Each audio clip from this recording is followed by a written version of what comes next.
dark days, our great nation has known only peace. Ours is an elegant system, conceived to nourish and protect. Your districts are the body. The capital is the beating heart. Your hard work feeds us, and in return, we feed and protect you. But if you resist the system, you starve yourself. If you fight against it, it is you who will bleed. I know you will stand with me, with us, with all of us, together, as one. Panem today, Panem tomorrow, Panem forever. Live from the beating heart of the green zone of our nation's capital. This is The War Room. You're in it Friday, the 15th of January, the year of our Lord, 2021. I want to thank that is from obviously the epic blockbuster series of films, The Hunger Games. And I want to thank Jack Posobiec's Twitter feed for telling Jack today how that would be a very smart start to The War Room. So Jack Posobiec from One American News is with us today. Raheem Kassam has just come back from his National Pulse show. He's here on Real America's Voice. By the way, the podcast now is almost 29.5 million downloads. I think the trailing 30 days, I think it's something like 7 million downloads. We're going to get some specifics. One of the largest podcasts in the world. I want to thank our international audience in every country of the world. The show is on fire. It's moving up the charts everywhere with a number, I think, 2 or 3 podcasts in the nation here on politics, the top couple in news. I want to thank this audience. Hashtag War and Pandemic. And if you go to americasvoice.news, you can get into a live stream. We want to hear, we go through all your comments. We want to hear what you have to say on topics, etc. A lot to do today. First off. And just 6 hours to go. 6 hours to? Until I can tweet again. Oh, you're on the watch list. By the way, and John Earl Sullivan has still got his Twitter account up. So yeah. I want to start with Boris. We got some updates, and people keep in mind we're trying to give you signal, not the noise. There's going to be probably one of the most, if not the most important trial in the history of the United States Senate that theoretically could start Thursday.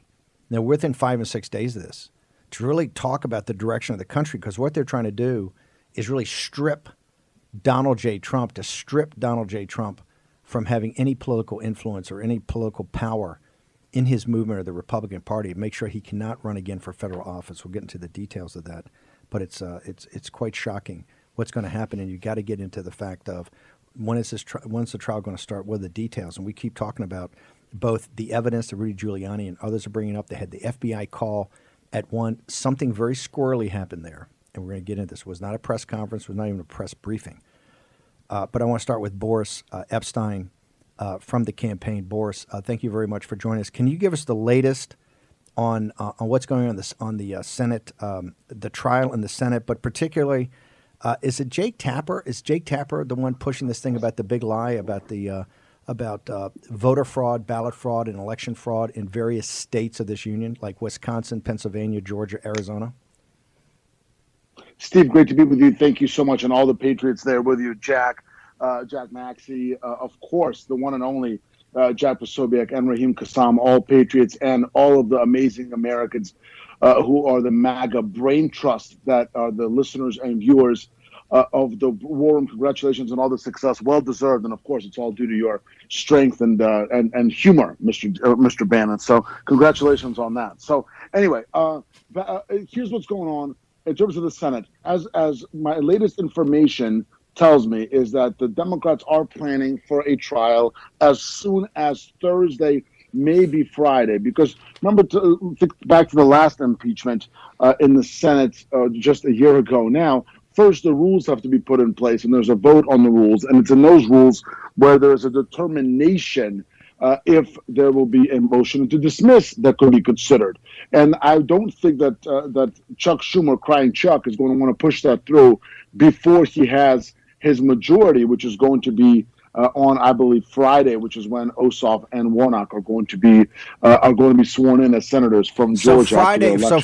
So Friday it shifts. Those are the dates Okay, I'm hang looking on. at. Friday it shifts from control by. You have the inauguration on Wednesday. Thursday they're going to get this delivered to them. I think on the 19th, maybe as early as the 20th in the afternoon. It's going to be. And by the way, you're not going to have any parade here. You're not going to have any crowd here because this thing is locked down like the green zone. And by the way, for Denver, can we get Cameron? I want to take the lead story in the Daily Mail and get it up. The lead story in the Daily Mail right now, which is the largest paper and website in the world, is Mitch washes his hands. He has cut loose the Republican senators. He's not going to whip the vote. He says, quote unquote, vote your conscience for this. So the Republicans are not going to take it up. They're going to shift it to Schumer. So Schumer will control things as of basically Friday morning. Is that correct, Boris? Boris, yes, that's my understanding. And that because that's when the split will be 50-50. And then obviously after the inauguration, you will have Kamala Harris as the president of the Senate as the vice president. So she'll be the tie-breaking vote. And then crying Chuck becomes the majority leader in the Senate as the Democrat. A sad state of affairs, but that's the reality. And that's when they are going to, I think, start the impeachment trial. Because if they wait a long time, more of the information that's been coming out will come out, like the bombshell on John Sullivan that Posobiec's been doing such a great job on, and Raheem Kassam, National Pulse team as well. More and more information is going to come out. CNN put out an article we've discussed that this was all the riots were seemingly planned. Well, if they were planned, it means that they were not incited over at the speech, which was not an inciting speech. It was a speech where the president said, march peacefully and patriotically to the Capitol, peacefully and patriotically. So my understanding as of today, now all these things can change. You know how DC works, and a day is a year. But as of now, my expectation that a trial could start as soon as Friday, or the rules could be put in place on Friday and the trial could start over either next weekend or Monday thereafter. The shortest trial we've ever had for a president, too, in the Senate is 21 days. 21 days. And they're talking about working half days. It says by the Constitution, I think you have to start every day at 12:30 or assemble people at 12:30, start at 1. They're trying to get the parliamentarian to actually see if they can start to put in some of either confirmation hearings and or some of the agenda that Biden wants to do in the his first 100 days. But so far, no clarity on that at all. Correct, Boris? That's correct. They're trying to have it both ways. They want to maybe work, and this is the most work hungry the Democrats have ever been. Usually, it takes an act of God to get them to actually do anything, and that's been evidenced by the lack of stimulus that President Trump and the American people have been working to get throughout this past year from the summer on after the first CARES Act was put in place. Democrats didn't want to do it, but now they want to work 12-hour days. Now, back to your other question in terms of the big lie. But hang on one second. Hang on. I'm going to get to the big lie right now, but I want to, because they're shifting the goalpost here, gentlemen. They understand about the speech and everything about inciting. So now they're pulling it back and said, what really incited this was the 8 weeks or the 10 weeks or however that the president went around and said that there was voter fraud and ballot fraud and election fraud. You know why? Because they understand that the more that the investigators are Rudy and Bernie Kerik and Boris come up with part one, which is the whole concept of the insurrection and him inciting it, when you have the John Sullivans and you have in litigation what we refer to as bad facts, right, that Antifa had, they're going to find Antifa accelerants, the accelerationist guys, they're going to find agent provocateurs, more of that's going to come out. CNN has not had any of that up about John Sullivan, right? None of that up so far, zero, okay? So you're getting more and more information. To Boris' point, every day that's there, more information is coming on that Trump's lawyers be able to argue. In addition, more information continues to come out on the election fraud. So, Boris, what if they've turned election fraud now because they understand they're going to have to use that as the predicate, what I call old page 3 in the indictment. You see the initial bill. Now, Jake Tapper, the rhetoric is changing. They refer to that now not as election fraud, they refer to it as the big lie. What does that mean? That's a code word for something. That's right. It's the big lie. It's actually a phrase that Claire McCaskill used a few days ago the former senator who got trounced and defeated by the great Josh Hawley out of Missouri. And now Jake Tapper is continuing. Jake Tapper, who, like me, is Jewish and I think thinks of himself as a sort of a champion for the Jewish people, but never shows it in actual behavior. What you're seeing out of Jake Tapper today, he called the election fraud, voter fraud discussions the big lie. What the big lie was, and you can look it up on Wikipedia, literally put in big lie and you'll see it, that's a propaganda arsenal. It's a propaganda tool used by none other than the disgusting, despicable Adolf Hitler, who claimed that Jews used the big lie to state that the Germans lost World War I because of Ludendorff, who was an ardent anti-Semite and a German nationalist. So the phraseology of the big lie comes right out of Mein Kampf by Adolf Hitler, and now it's being used against those who had used their God-given constitutional rights to discuss and show and prove that there was election fraud and voter fraud throughout this country. There are over 200,000 unlawful ballots in Wisconsin, over 400,000 allegedly unlawful ballots in Georgia, the 700,000 ballots in Pennsylvania, which were not, which were mail-in or absentee, which were not observed as they were counted, the 71 absentee precincts which were not balanced in Wayne County, Michigan, where Detroit is, and so on and so forth. And so that is how the left and their cohorts in the mainstream media are now toxifying the election fraud discussions, toxifying and trying to make President Trump and anybody who went out there and fought for election integrity, they're trying to make us toxic. But here's the height of the hypocrisy. Here's the height of the hypocrisy. We have shown receipts on election fraud. We have shown receipts on voter fraud. But the other side perpetrated the Russia hoax for 2+ years, 3 years. They said that Russia stole the election for President Trump and so on and so forth. The American people have to pay tens of millions of dollars for the Mueller investigation, and it all turned out to be absolutely nothing. So if discussing voter fraud and election fraud is the quote-unquote big lie, what is the Russia hoax then, Jake Tapper? What is the Russia hoax? Something that ruined Americans' lives, something that cost Americans tens of, if not more, millions of dollars, and that really crippled America for years. Boris, real quick. So these people in the media on the left need to look at themselves. Real quickly, we're running out of time. Just in 30 seconds, you're a prominent Jewish lawyer. You've been part of the MAGA from the very beginning. You've been one of the great fighters. You ran surrogates for us on the 16 campaign. You're an actual hammer, and you've been loyal to the MAGA movement and to the deplorable since then. How does it strike you as a Jewish individual when someone like Jake Tapper, who also happens to be Jewish, uses a term, such a loaded phrase as the big lie about the work you have done throughout this country in the last 8 weeks to try to get to a fair accounting of what happened? Well, I tweeted this. Jake, of all people, should know better. It is extremely disappointing. It is very troubling. And frankly, it's scary. It is scary that the left is now descending into what the left of the last 100 years has done in Soviet Russia, which I experienced firsthand, where I was afraid as a little kid to say I was Jewish. And yes, the Nazis were leftists as well. That is where today's left in America is descending into. And if you care about keeping America free, if you care about what happened to the 6 million Jews who were slaughtered in the Holocaust, you will stop this sort of offense against the very basis of America, which is our free speech. Okay, give us quickly, get 15 seconds, give us your Twitter, give us all your social media. Thanks so much. Boris _Epshteyn on the gram, Boris _EPSHTEYN, at Boris EP on Twitter, Boris _Epshteyn on Instagram, at Boris EP on Twitter. Stay strong. God bless. Love you, brother. Love you. Thank you.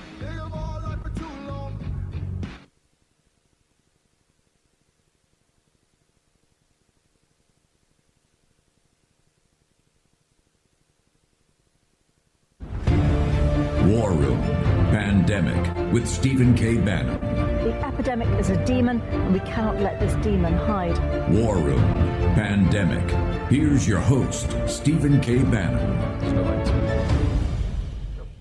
Okay, welcome back to War Room. We're going to get into all of it now. And in fact, Jack, man, a lot of people are asking questions and maybe we'll start putting answers into not just on the show, but into the live stream. One of the big things, the most important things is how can actually they impeach somebody that's left office? And Tom Cotton asked about that.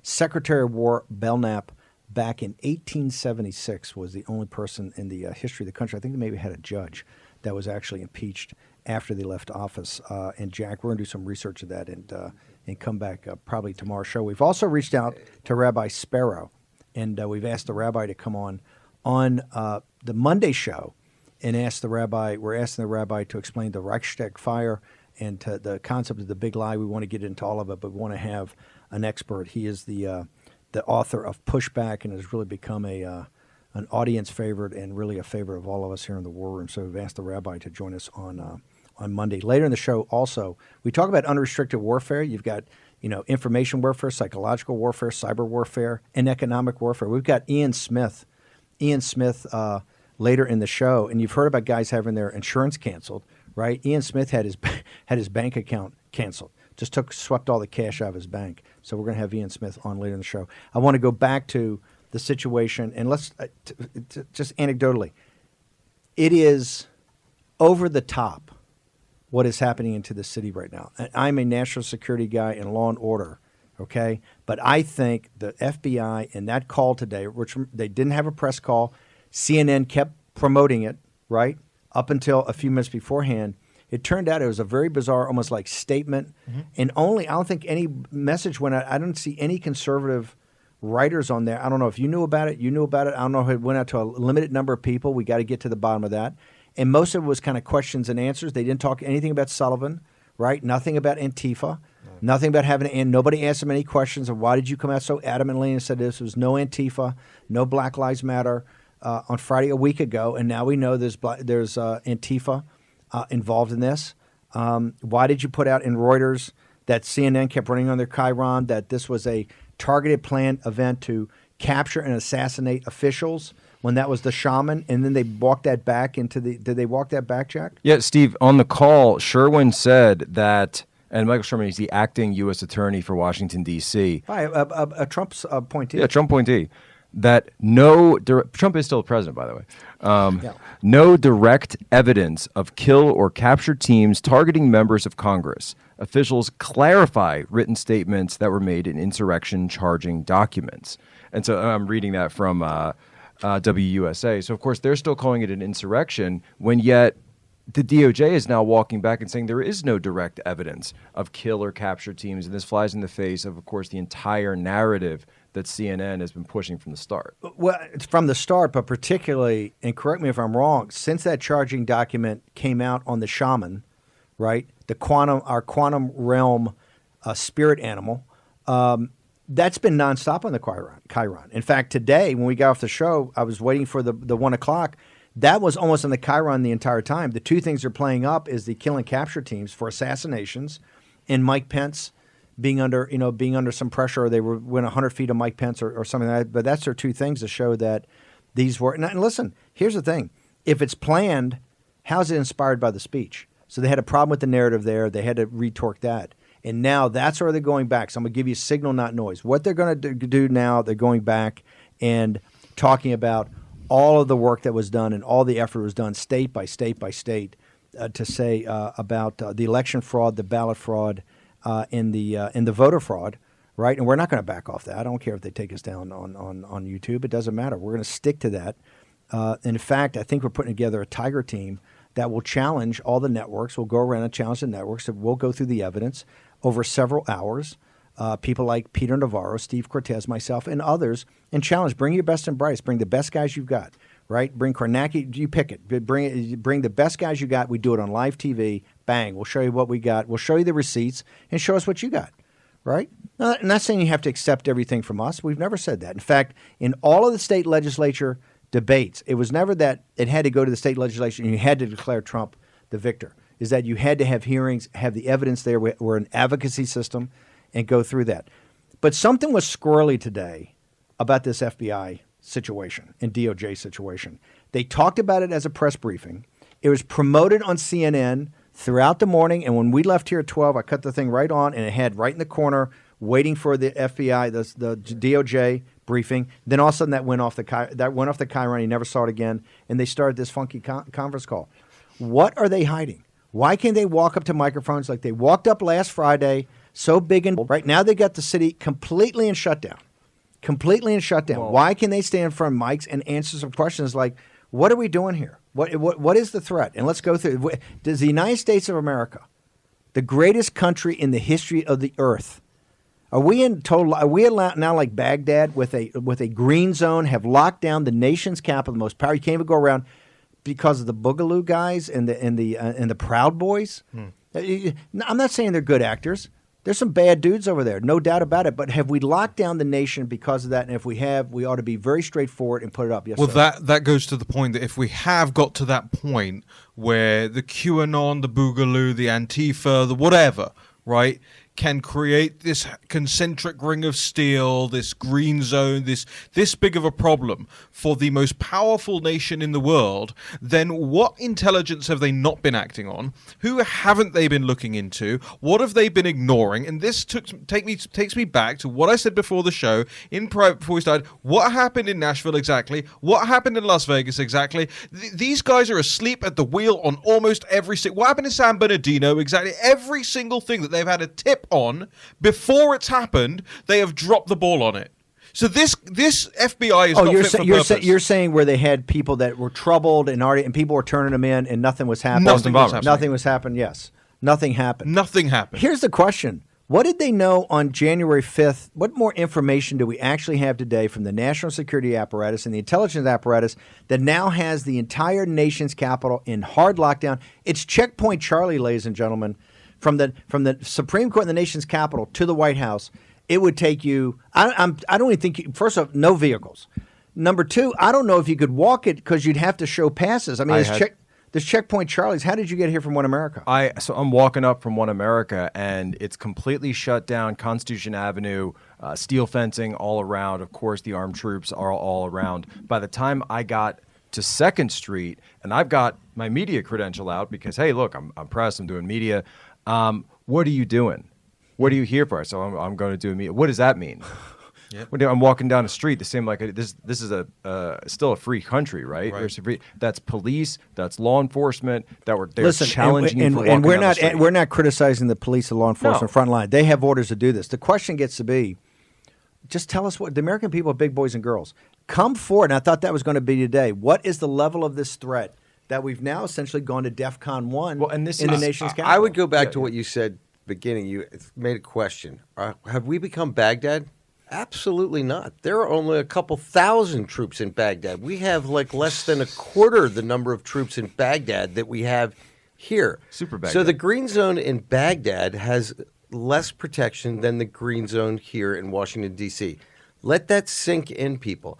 Now, Christopher Wray earlier today briefed the vice president on things concerning the security around the inauguration, and he wanted to reassure everybody that they are on top of this. They've got hundreds of thousands of leads, and he had some advice for people who might want to engage in this activity. And what I find surprising is perhaps if they'd gone out and arrested hundreds of people in June when all this chaos started on our streets, we might have this problem. Now, this is Christopher Wray's advice for any bad people out there. My advice to people who might be inclined to follow in the footsteps of those who engaged in the kind of activity that we saw last week, stay at home. Look at what's happening now to the people who are involved in the Capitol siege. Notice we're not talking about Portland or Seattle or anywhere else. Wherever they scattered, whether it was Memphis, Phoenix, Dallas, Honolulu, what they're finding is that we've got FBI agents tracking them down and arresting them. If I were those people, you don't want to be the ones to have the FBI agents knocking on your door at 6 a.m. What happened? They burned Portland. What, $2 billion? This city in June was lawless anarchy for weeks and weeks and weeks. Here's the footage I want Denver to pull if they can.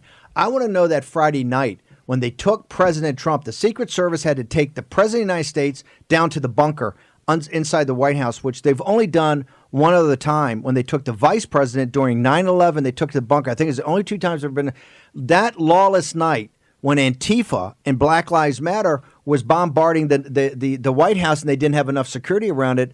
After that, you never saw it. I think they put a fence around Lafayette Park, and right? burning a church, and to see how gaslighted we are, they burn the church, and the St. John's, not and just the a rector church. of the church basically thanks them Yeah. for displaying their. That's the church that Joe Biden will actually go to have a church service. It's been historic to have a church service. Raheem, before we go to Do break. we have the Reuters stuff, Cameron? Do we have? Can we put up these Reuters things? So this morning, of course, we know what Reuters reported, right?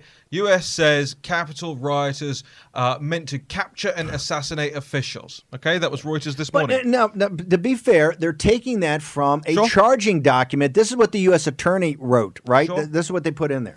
Same link, same story. Let's look at the Reuters story as it appears right now. U.S. now says of kill and capture teams at U.S. Capitol. But hold on, here's the kicker. Because no matter where they got it from, Steve, reporting is still reporting. No correction, no editor's note, nothing to say, hey, this is what the story was before, here's why it's changed. Nothing. Down the memory Just hole. memory hole. Okay, we're going to take a short commercial break. When we return, there is a very troubling days here in the nation's capital. And we're going to get to the bottom of it. We're going to hold people accountable of what the information flow is and exactly what is going on. Why is the nation's capital now a green zone? Secret Service said it a little while ago. I think they put a code thing out that they're creating a green zone in the center of our nation's capital. We're going to be back with War Room with the team in just a moment. We will fight till they're all gone. We rejoice when there's no more. Let's take down the CCP.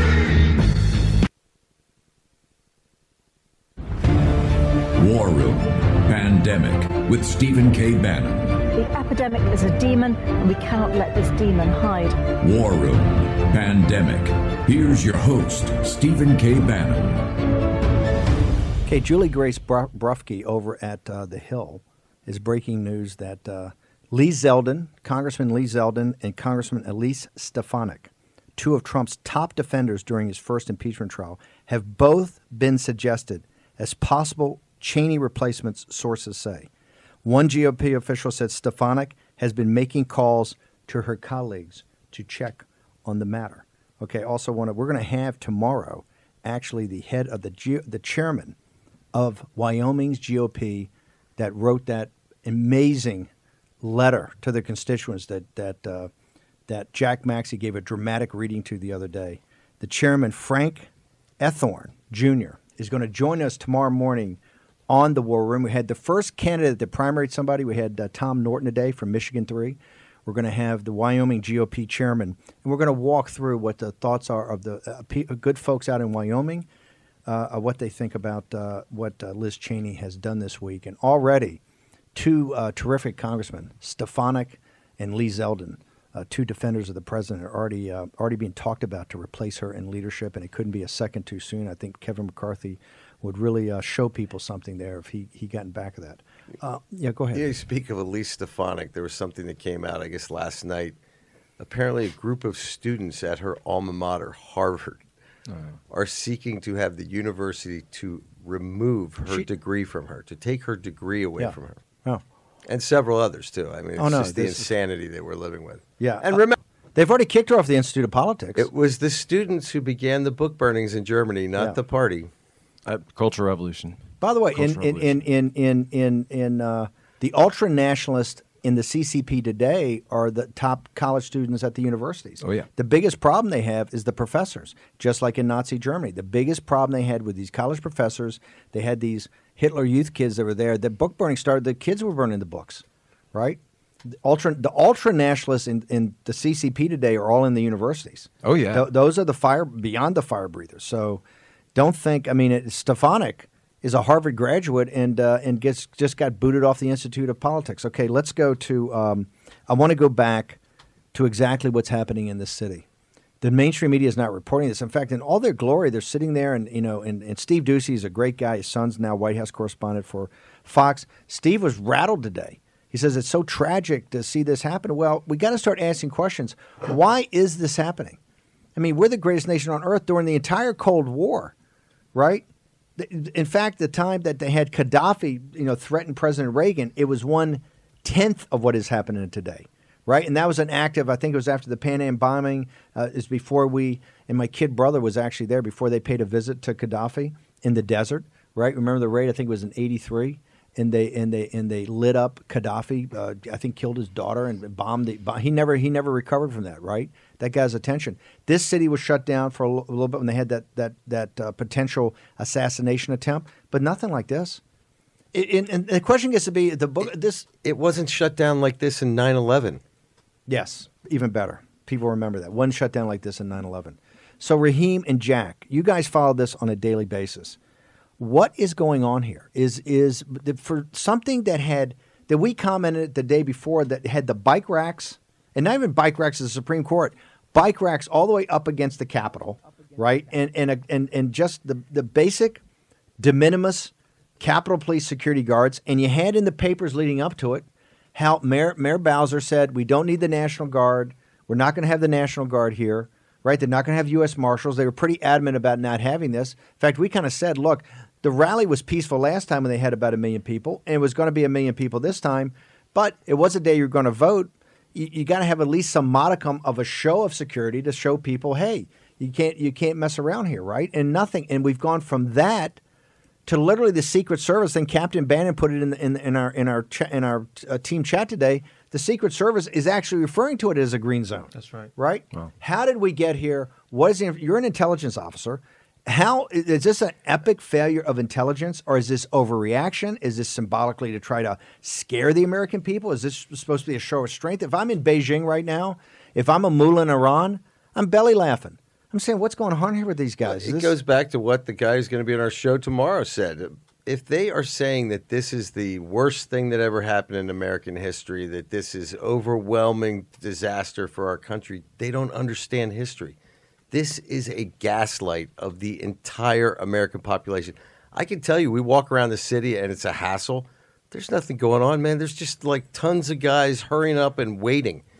But if they do have threats from all these groups, they ought to tell us about what the threats are and what size they are. Yep. And here is, I think, why CNN didn't make that press conference, that call, such a big deal when it actually took place. I think they heard that they weren't going to get what they wanted. What was the dog that didn't bark? If you go back and listen and look at all of the replays, look at all of the reporting on that press conference, there is no point where they say we are tracking active threats to the inauguration. It was not said by Sherwin. They've given blanket statements about, we've seen some Facebook memes and some group activity. These Boogaloo guys, they're out there. They're infiltrators. They're agent provocateurs. Where was the statement by Sherwin about the active threat? It wasn't there. And you're saying as an intelligence officer, that's a big deal, right? That's a huge deal because you're always parsing the words. They would tell you if there was an active Let's threat. get Denver. If Denver can put back up Raheem, I want to go back to Reuters. Yep. Because this was a huge deal. Yep. And remember, this is part of the processing of you. We're saying that what media needs to do is to be a platform to have the truth come out. CNN had this Chiron up, 100 killer teams or the tracking coming off of the arresting document, right, from Arizona, I think it was, where the shaman was finally, and by the way, he's on a hunger strike because he can't get organic. He only eats organic. Vegan organic, excuse me. Says the guy with green powder in front of him. I would hold it up, but I'm sure the company would implode. I'd be sued immediately. The guys at Gitmo used to try hunger strikes on us. We took care of that. No. But my point is, he's organic, vegan, and he's not eating because he's not changing the quantum realm right now. Right. That we know of. He's the guy that's supposed to be head of it. It's so ludicrous. I think after we played the video, they realized we got a problem here. Right? That's what happened. When we started mocking them with, hey, is the shaman the head guy that's put this thing together? That's a joke. CNN is stressing their viewers to the breaking point. They are. They're stressing. So, you sometimes when you watch movies. What do you mean by that? Explain to the audience of this. Because when you watch a movie, right, there's this phrase, suspension of disbelief. And the willing suspension of disbelief is, hey, I know I'm watching a movie or watching a documentary. No, it's all going to be perfect, right? Well, when you watch the news, you're supposed to have a willing suspension of critical thought because you're assuming that you're outsourcing your critical thought to this media corporation, that they've done the back work, they've done the human, they've got their sources. They're getting to the point where the cognitive dissonance is too strong. Even if you're someone who's a diehard CNN viewer, you're looking at this guy saying, is the shaman guy with the buffalo headdress really about to take over the U.S. government? Give me Bowser's. Give me Bowser's. Well, we try to be tomorrow's news today. And one of the things we have to think about is we're looking at this armed city today, but what's it going to be like in 6 months, a year from now, 2 years? Bowser said today, she's asked if the extensive security measures around the city would be reversed after inauguration. Her answer, we are going back to a new normal. I think our entire country is going to have to deal with how our intelligence apparatus, security apparatus at every level deal with the very real and present threat to our nation. She's talking about American citizens. Hang on a second. I want to take your time. That's the mayor of D.C. This is the same mayor that never called out, that only was forced to call out the police and didn't want to call out any of the National Guard or anything about when they were trying to burn the White House. All the stuff in Black Lives Matter for the month of June was pure anarchy. Anybody in this city will tell you. And what was not reported by the Washington Post local media, what happened in Georgetown. They went up and down those stores, complete looting, burning the stores out. This city was in much worse shape than was ever reported by the mainstream media, okay? She did nothing. Actively, and the Congress people, they came out and supported that. And today, read again what she's saying. This is why we started with the Hunger Games, okay? Listen to this language. We are going back to a new normal. I think our entire country is going to have to deal with how our intelligence apparatus, security apparatus at every level deal with a very real and present threat to our nation. Trump, and you see this on Don Lemon last night, Trump is a clear and present danger. They said that in this rushed, that was the phrase they used the most. I think white supremacists in a clear and present danger to the nation, right, that Donald Trump is, and by implication, the 74 million people that voted for him. In fact, Don Lemon just, he tripled down last night. Can I go back to some of the things we were talking about a second ago as well? You talked about CNN stressing its audience to breaking point. Why? Because Americans are one of the only Western nations in the world, actually, that didn't get stressed to breaking point by the pandemic. And so the CNN people who wanted to see America broken by the pandemic, who egged that on and celebrated all of those numbers, the death numbers every single day, now they want to hit them with something else to stress them beyond thing. But I want to come back to, you asked us how we ended up in this situation, and there is a big elephant in the room here that we haven't mentioned, and we have to go back to it, and we have to come back to the root causes of all of this, because the root causes end up as the next leadership.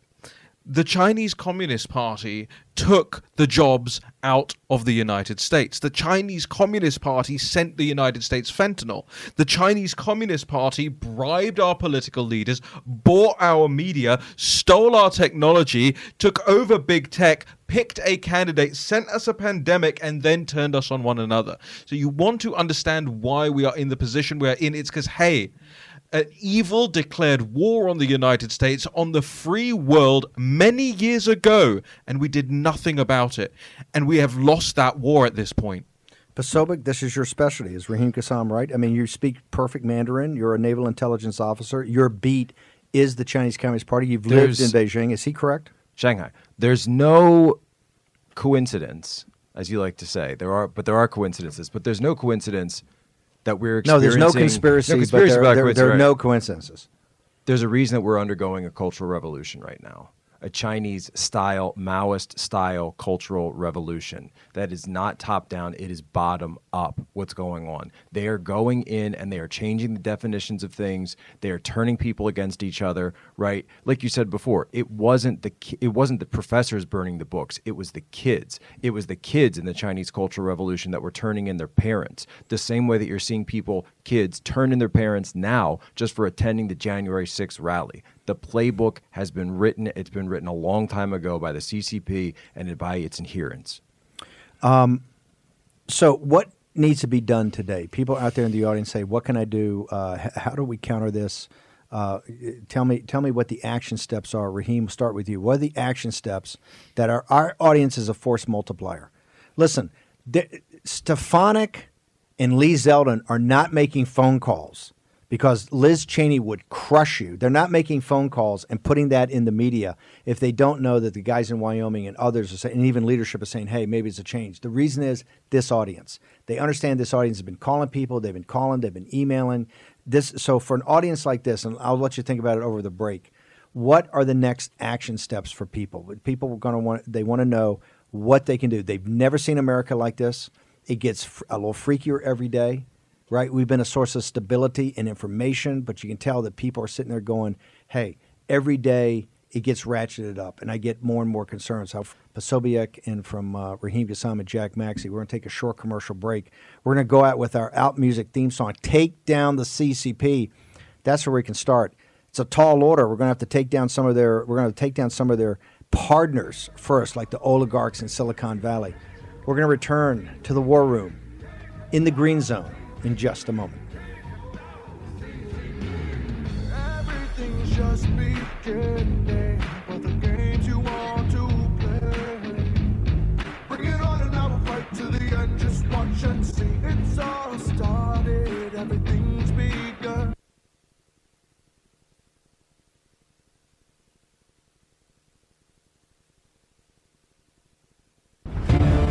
War Room Pandemic with Stephen K. Bannon. The epidemic is a demon, and we cannot let this demon hide. War Room Pandemic. Here's your host, Stephen K. Bannon. Okay, I want to go to New Jersey now in the railhead of male toxicity and the patriarchy. That would be Ian Smith. Brother Smith, he ran a health club, a fitness center. You're all about, guys being on point, being the defenders. Phil Murphy, I used to work with Phil at Goldman Sachs back in the investment banking days. Phil, is it the feds or the state has shut down your bank accounts and taken your cash? Yes, it is the state to the tune of a little over $165,000. So where we're at right now is that we're actually in the middle of the appeals process about these oppressive and unconstitutional fines. The language of the fines to begin with, it says that it is supposed to be a punitive sting. And what Phil Murphy is trying to do is deliver a death blow because he knows that we are on our way out of the state courts to the federal level where we will absolutely whoop him in court. So it's a blatant attempt to interfere with our right to counsel. That money, as we have not charged any of our members since we shut down originally on April 1st, we have run entirely off of donations. So that money is donations on behalf of our legal fund and T-shirt and apparel sales, which we use to pay our bills. So it's a clear attack to get us, out of the courts where he knows that we're going to win. Let me ask you, this is the Phil Murphy, correct me if I'm wrong, that's the governor of the state. I think they have 20,000 individuals have died from the CCP virus. And a lot of that, I think they're attributing, he's under a lot of pressure because he put all these nursing home fiascos and all of this. So how do they get off of trying to literally do economic warfare against a entrepreneur that's trying to keep a business open to service his customers? How did they get away with just coming in and taking all of your money? Well, Phil gets away with a lot in the state. Nobody here in the state of New Jersey, in terms of politicians, are pressuring what has actually happened in the nursing homes. These nursing homes have been locked down since March 16th, and as of today, I think there are 420 active outbreaks in facilities. So that the 420 facilities that are still rampant with coronavirus, they account for pretty much half of the death count here in New Jersey, but that's been his way to inflate his numbers and to continue with the policies that he has by having these crazy death numbers and then sliding it off onto small businesses and entrepreneurs. Meanwhile, during all of this economic warfare, Philip Murphy has a $174,000 loan from the coronavirus bailouts for his soccer team, which was never profitable in the years beforehand. So it's just funny, the double standard. He's after small business. He wants them all to crumble so that all his buddies in big business can continue to profit. We're going to have do financial and economic information next week. The retail sales number was horrific. The jobs number's soft. We're talking about another $2 trillion bailout for another span in the bridge. So Ian Smith, you're having economic warfare dropped on you by the government of New Jersey. Do you have a site that people can go to if they want to learn more about this and maybe be open to a donation? Do you have a site that you can explain it in more detail? Absolutely. So most of the information that I post across all social media platforms, Twitter and Instagram being my most active, is under Ian Smith Fitness. And there are a ton of links in my bio that'll bring you to the website that you're actually showing, which is theatilisgym.com. That's where all of our apparel is. That's how we raise our money. And there's also a button on the main page that'll bring you to our GoFundMe, where we continuously fundraise, except now every day we'll be withdrawing from a separate bank account. And we'll be dealing strictly in cash and cashier's checks to pay our bills and our lawyers from here on out. Ian, thank you so much for joining. Do you have any other social media? You have Twitter or Gab or anything like that that people can track you on? Yep, it's all Ian Smith Fitness. It's all the same handle for everything: Instagram, Gab, Twitter as well, and then on Facebook it would be Ian Andrew. I put out information about what we're doing on a daily basis, and I continue to do so. That's been our primary way of fighting against Phil Murphy is being in the eyes of the media and being shared on social media. Thanks, Ian. Appreciate it. Okay, guys, we got a couple minutes left. By the way, we're going to be back tomorrow morning at 10 a.m. We're going to have the chairman of the Wyoming GOP. Everybody's going to hear this. These guys stood up, and they don't care how powerful the Cheneys are. They called her out, and they're going to be back here tomorrow morning to back it up. Raheem, what can people in the audience do? Look, I've been thinking about it for the last couple of days, in fact, and I just keep coming back to something that you mentioned the other day, and I know that we're not hyper keen on the strategy yet, but I really think that make the last non-essential purchase that you make for a long time be the Gulag Archipelago. Read that, internalize it, understand what it is, and then we're going to be publishing a boycott list very soon, hopefully over the weekend, over at the National Pulse. Entities, organizations, companies, corporates that abuse conservatives in so many different ways.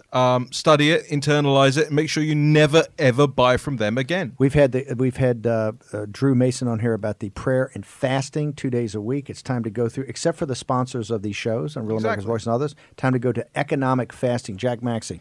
I think the best thing you can do is keep your spirits up, man. This is the United States of America. This is not something that we haven't overcome before. And I think one of the most beautiful things that I've watched over the last week is just these revelations. It's like pulling the green curtain across in The Wizard of Oz, and we're seeing all these fools who make decisions on our behalf. We're watching them gaslight us.